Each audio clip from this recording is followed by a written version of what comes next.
안녕하세요. 이승주 변호사입니다. 자, 이번에는 대법원 승소 판결 사례입니다. 제가 오늘 대법원 판결을 받았거든요.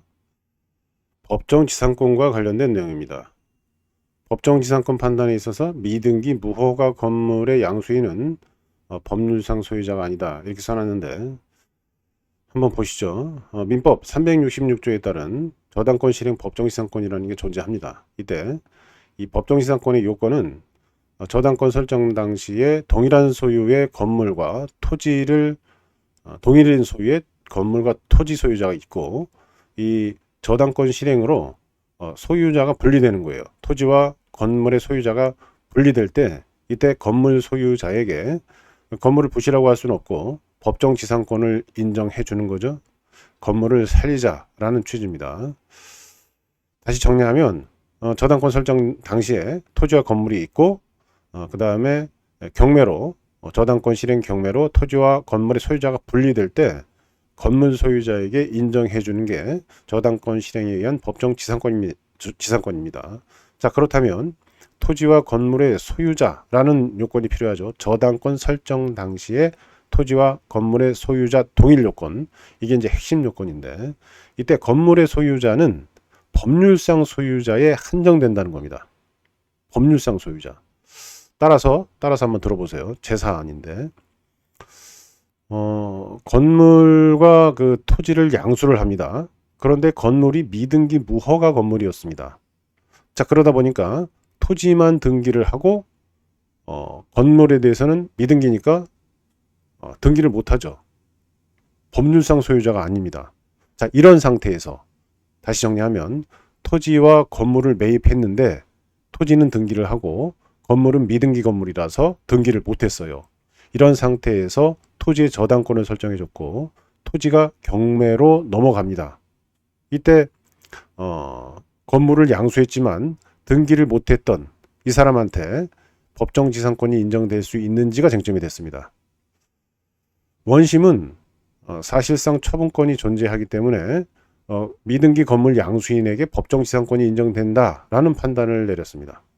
제가 원심을 맡았죠.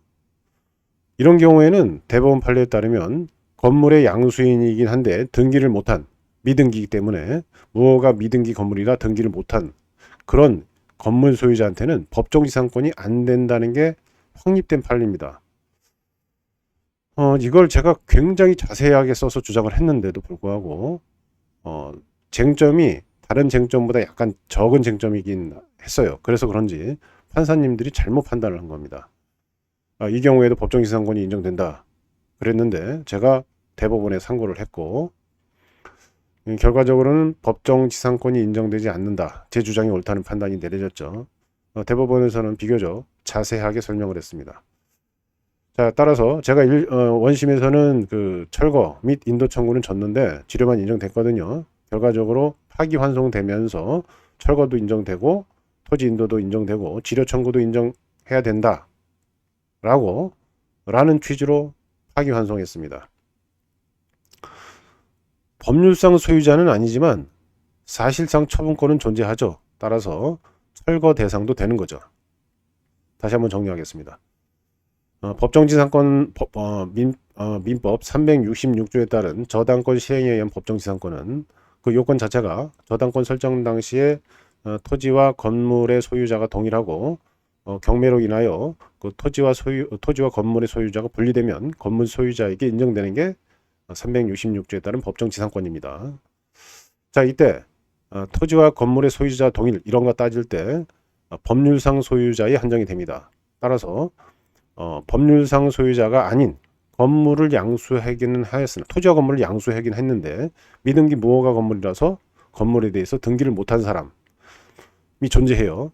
그 상태에서 토지에 대해서 저당권 설정하고 경매에 붙이면 미등기 건물을 양수한 그 사람은 해당 건물의 처분권은 있을지언정 법정지상권을 취득할 수 없다라는 겁니다. 약간 그 제가 원심에서도 이런 주장을 굉장히 강력하게 했었는데 좀 이해할 수 없을 판결이 떨어져가지고 제가 의아했었는데 어쨌든 대법원에서 이 부분이 바로 잡혀져 가지고 다양으로 생각합니다. 자, 대법원 판결 2024-215313 판결이고요. 사실은 법정지상권이 인정되지 않는다. 이 부분은 지하 창고였기 때문에 저희한테는 그렇게 큰 쟁점은 아니었습니다.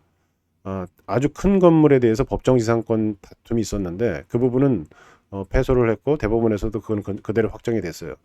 다만 그 부분은 어느 정도 수긍이 가는 면이 있어요. 다만 이 지하 창고 부분, 이 부분에 대해서는 제가 어떻게 이런 판결이 나오지? 제가 그렇게 자세히 주장했는데도 불구하고 그런 의문을 가졌었는데 다행히 대법원에서 이 부분을 바로잡아 주셔서 감사하게 생각하고요. 자, 이 문제는 제 책 부동산 분쟁의 쟁점 2판 615쪽에 자세히 나옵니다. 원래 확립된 법리라는 거죠. 자, 이런 걸 보면 어떻습니까? 판사님들이 모든 걸 아는 건 아니에요. 그죠? 제가 그렇게 적극적으로 주장하고 설명하고 했는데도 불구하고 이 머리가 한쪽으로 쏠리면 판결이 좀 뭐죠? 법리대로 안 나는 경우도 이렇게 저도 이런 경우를 많이 겪지 못합니다. 제가 변호사 한 17년, 18년 한 것 같은데. 자, 어쨌든 오늘은 법정지상권 관련돼서 제 판결에 대해서 한번 설명을 해봤습니다.